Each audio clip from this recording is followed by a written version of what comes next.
Humans have believed that the universe is a simple place for many centuries. We believe that Earth was the center of the universe. It was believed that the sun, stars, and other celestial bodies moved in perfect harmony around our house. This understanding of the universe was largely a result of our inclination to see ourselves as the center of the universe. But as our understanding of our place in the cosmos improved, we set out on a quest that eventually allowed us to identify where we truly belonged in the vast galaxy known as the Milky Way. This exploration of the cosmos is an amazing story of perseverance, original thought, and scientific discoveries. Please consider supporting our efforts by clicking subscribe, activating the notification bell, and liking the video if it interests you. We must first comprehend the actual structure of our galaxy in order to pinpoint where we are in relation to it. The first set of clues can be found in the night sky, where we can see a thin, glowing band of stars that we identify as our galaxy. The band-like structures imply that we don't live in a spherical framework, but rather a flattened disk. We would observe a substantially higher dispersion of stars dispersed uniformly throughout the entire sky if our galaxy were spherical. In addition, the band seems to cut the night sky in half, suggesting that we are within its plane. It remains impracticable for us to leave this plane in order to fully appreciate the Milky Way shape because we are neither above nor below it. It would take hundreds or perhaps thousands of light years to go in a direction opposite to this one. Consider Voyager 1, the farthest object created by humans, to provide context. Even after nearly 50 years of spaceflight, it has only traveled a distance of 2 light years. A bold attempt. William Herschel, best known for discovering the planet Uranus in 1781, made the first significant step on this trip in the 18th century. Herschel created a map of the universe in addition to being an astronomer. Herschel's homemade telescope, which allowed him to look farther into space than anybody before him, served as his main research tool. He was a daring thinker who dared to map the Milky Way stars, an undertaking that had never been tried before. He started a big undertaking in the late 1700s with the aid of his sister Caroline. He split the night sky into roughly 600 zones, cataloging each star's location and brightness in each of these zones with unwavering attention and accuracy. Through the use of his telescope, he observed the night sky before noting on a grid the relative locations of the stars. He suggested that our galaxy is a disc-shaped structure based on his rigorous star count.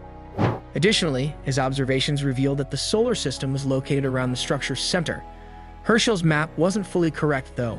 He was not aware that the central area of the Milky Way is obscured by interstellar dust, which obscures our vision of the stars there.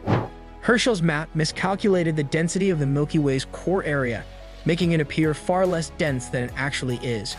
His map represented a significant advancement in our understanding of the Milky Way despite its flaws.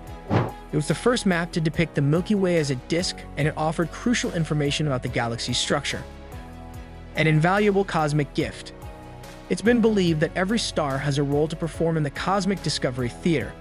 This is true not only for celestial bodies, but also for the brilliant minds who have devoted countless hours to unraveling the secrets of the cosmos. One of these giants, American astronomer Henrietta Swan Leavitt, contributed significantly to our knowledge of the cosmos and, most importantly, helped us comprehend where we fit in the Milky Way. The subject of Leavitt's research was a special class of stars called Cepheid variables. There is something unusual about these stars. They pulse getting brighter and darker at set intervals. Leavitt's law, a straightforward yet deep relationship, enables astronomers to calculate the distance to Cepheids by merely observing their pulsation time. Cepheids have been adopted as the industry standard for measuring astronomical distances. She then gave astronomers a method that held promise for measuring distances of up to 20 million light years. Now you might be wondering how this aids in our comprehension of our location within the Milky Way.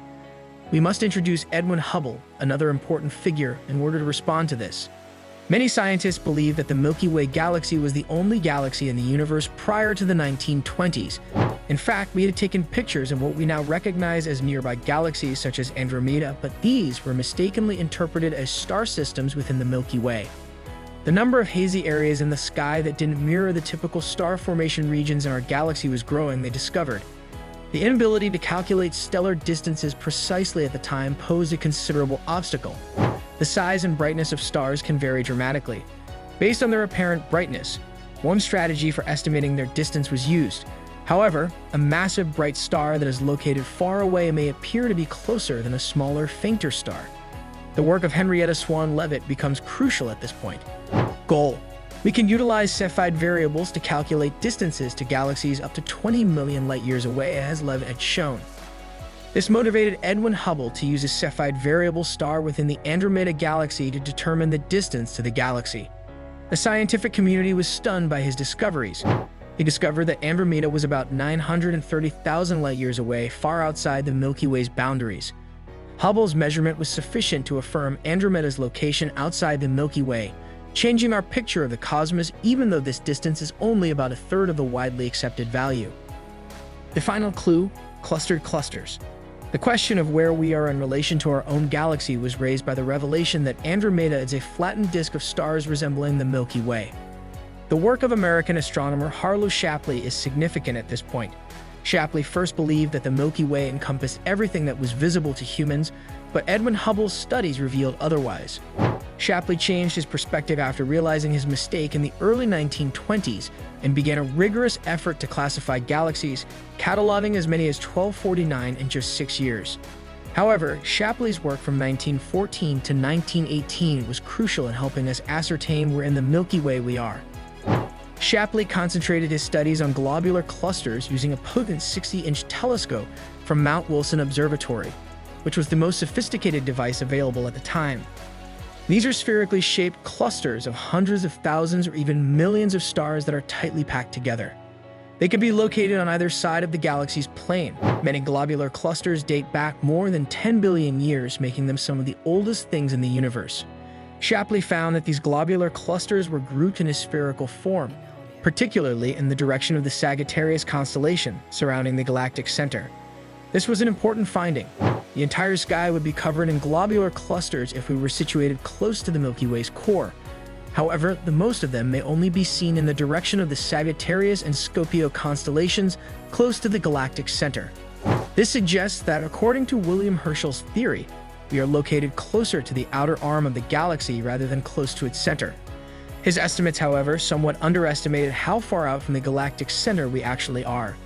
He calculated that we were located at a distance of 33,000 and 90,000 light-years. We've now improved on this estimate thanks to developments in contemporary astronomy, discovering that our solar system is situated around 26,000 light-years from the Milky Way's core, close to a small portion arm called the Orion Arm or Orion Spur, which is situated between the Sagittarius and Perseus arms.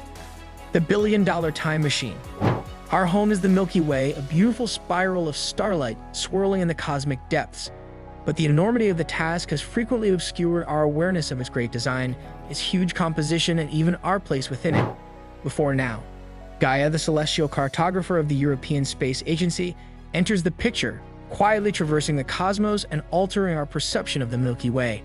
Gaia, which was launched in late 2013, set out on an ambitious mission to create the most complete and accurate 3D map of our galaxy ever created. Gaia has been relentlessly mapping the cosmos with a purpose to survey roughly 1 billion stars, or about 1% of the stars in our galaxy. Astronomers may analyze the Milky Way as a whole with Gaia and trace its dynamics, evolution, and structure. It aids in illuminating the galaxy's overall structure, including the star distribution, spiral arm configuration, and makeup of the galactic bulge and halo. Our grasp of where we are in relation to the Milky Way and how our galaxy fits into the larger scheme of the local universe is improved because to this viewpoint. The Gaia mission ultimately represents a substantial advancement in the discipline of astrometry, which is the study of the locations and movements of celestial bodies. Although it isn't as well known as the Hubble or the James Webb Space Telescopes, it is an astronomical game-changer that is quietly altering how we comprehend the Milky Way. For many years to come, astronomical discoveries will be fueled by the accurate and thorough data gathered by Gaia, which will further our cosmic voyage deeper into the cosmos mysteries. I hope you find this video helpful. If you liked the video, do like and subscribe as it really helps our channel, and remember to give your feedback in the comments below. See you in the next video with some more interesting topics and facts.